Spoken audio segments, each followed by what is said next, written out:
Existe dentro de la capacidad intelectual un modo de pensamiento. El modo de transformar ese pensamiento y de volcarlo hacia los conceptos en los cuales uno cree concebir esa posible construcción de uno mismo.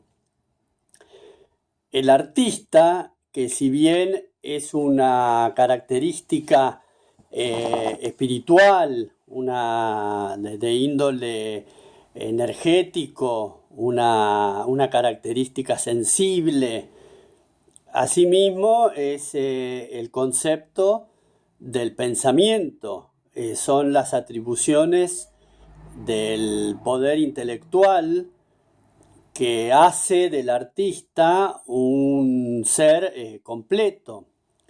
Esa hipersensibilidad del artista dejada a la deriva, sin un contenedor con potencia,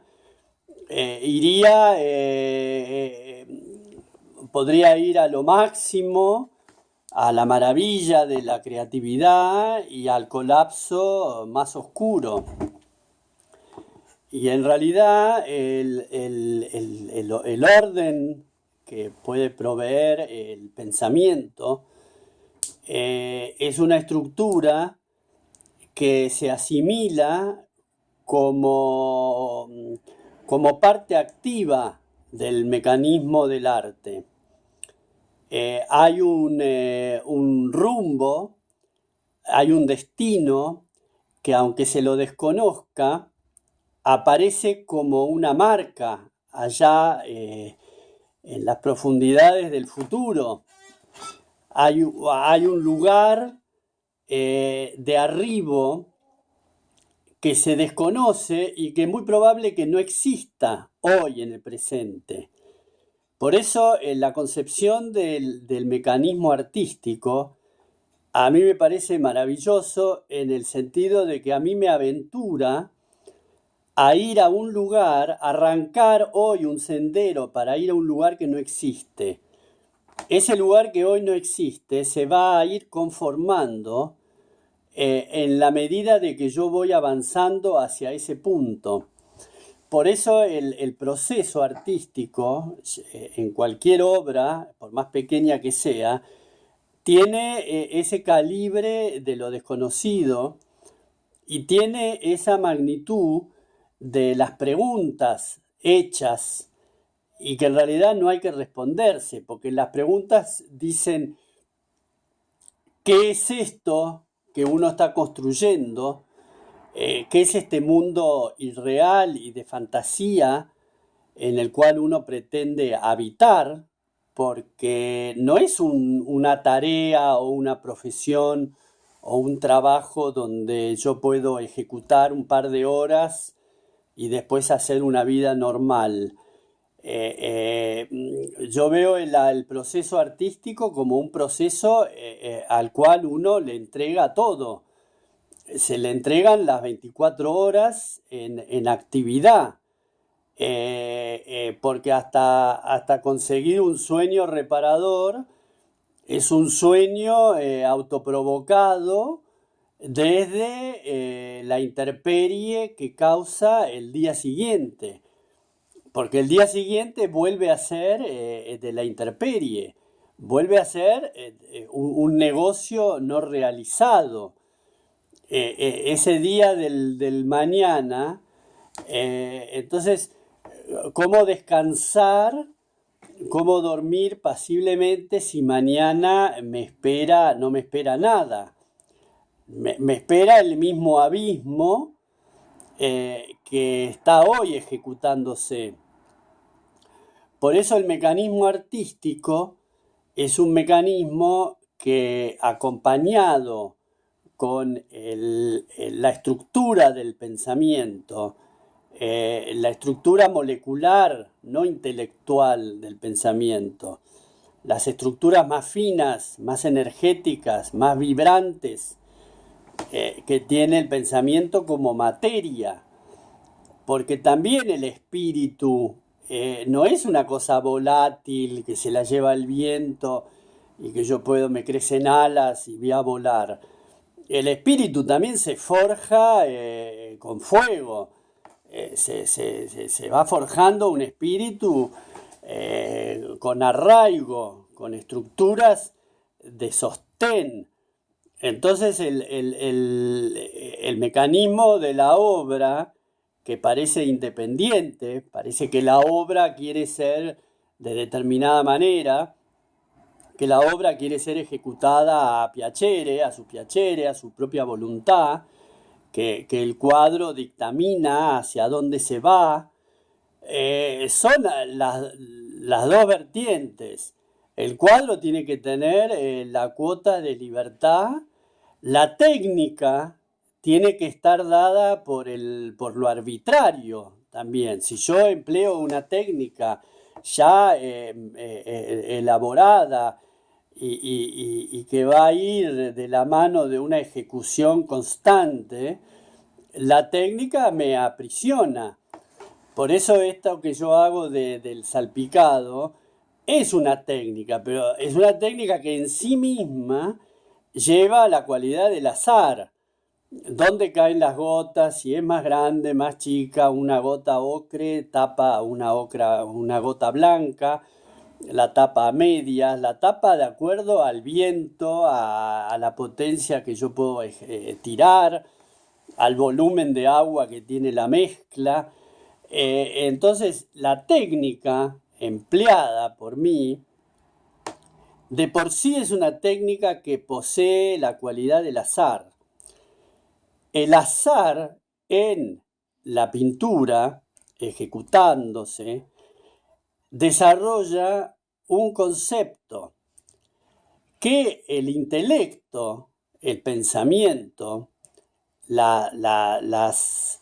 los deseos de ese pensamiento de convertir esa obra en quizás una obra maestra, quizás la obra cumbre del artista, quizás construir esa obra para ser vendida inmediatamente, que atraiga los ojos y las miradas de afuera. El pensamiento pone orden y pone un equilibrio en esta ejecución constante de lo que es la obra en mayúscula, porque yo puedo decir que hay la ejecución momentánea de una obra que se está haciendo, que estoy haciendo en el patio, que estoy o preparando la tela, o ya pintándola, equilibrando los colores, pero hay una obra mayor. La obra mayor es la obra del conjunto que no se vende, no se muestra, no se expone y que corresponde a la ejecución de este ser íntegro. Si yo puedo añadir estructura a mi personalidad, al hombre que está vivo, se lo voy agregando en la intemperie, en la medida que avanzo hacia lo desconocido. Será lo desconocido lo que me traiga esa información a la cual yo tendré que verla con los ojos despiertos. Por eso la intuición es una característica de por qué ir por acá y no ir por allá, por qué dejar este camino semiabierto y aquel cerrarlo del todo. La intuición ejecutada también milimétricamente en el desarrollo de la obra, porque yo voy armando los colores y qué me dice que ponga más ocre, más rojo, más verde, más azul, más blanco, un poco de negro. ¿Quién lo dice en una ejecución que sucede rápidamente? Todo esto actúa al mismo momento. El ser íntegro y la intuición es una de las partes que genera esa pregunta de casi sin respuesta. ¿Por qué por ahí y no por allá? Y entonces la estructura del pensamiento que se adjudica la capacidad de ser una evolución de la materia y que no es algo que está en el aire, va conformando al ser que es materia mientras que vive, porque obviamente yo soy materia, soy un conjunto de células de un organismo vibratorio, que tiene moléculas, que tiene átomos, que tiene todo lo que hace a lo vivo. Pero todo lo que hace a lo vivo mientras que estoy vivo. Entonces, este crecimiento, este avance hacia, es ejecutado y es desarrollado en vida. Obviamente que cuando uno es un artista, tiene la fantasía, de acuerdo a lo que es la historia del arte, de que esos cuadros que quedan van a seguir estando vivos en la presencia de donde estén, museos, casas, que se pueden vender, revender, robar. El pobre artista, cargado con ese manifiesto social y cultural que da la experiencia, hace de sí mismo hace en sí mismo una desprotección. Porque yo no puedo estar intoxicado con lo intoxicado del mundo. No puedo dejar entrar en el presente las vibraciones de un futuro cuando yo ya no esté y que sea el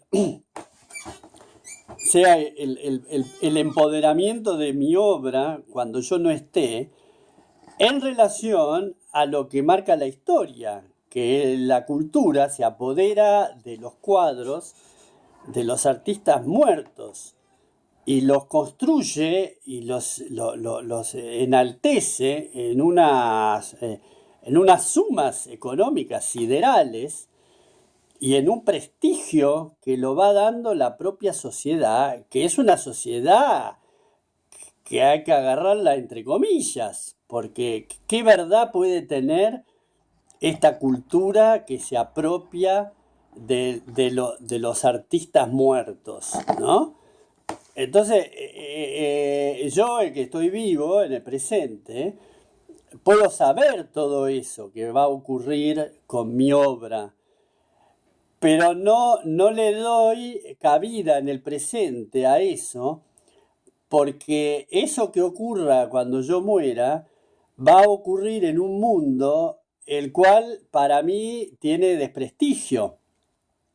Por eso soy artista, porque no me alcanza a vivir en el presente con las estructuras más normales, más, más cotidianas y que más multiplicadas entre los seres, más ordinarias.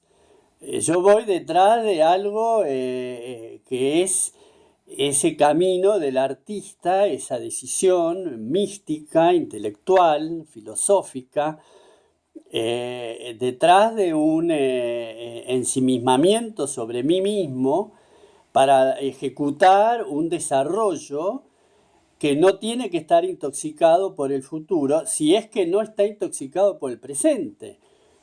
Porque en realidad yo dejaría que el futuro intervenga en mi presente, siempre y cuando el presente esté interviniendo en mi obra. Pero justamente si soy un artista que desecho partículas del presente para armar un mundo imaginario, un mundo con sus propias leyes, es para abastecer una estructura que pueda construir una obra en el sostenimiento inmediato del instante, sin la proyección calculadora del futuro o del pasado.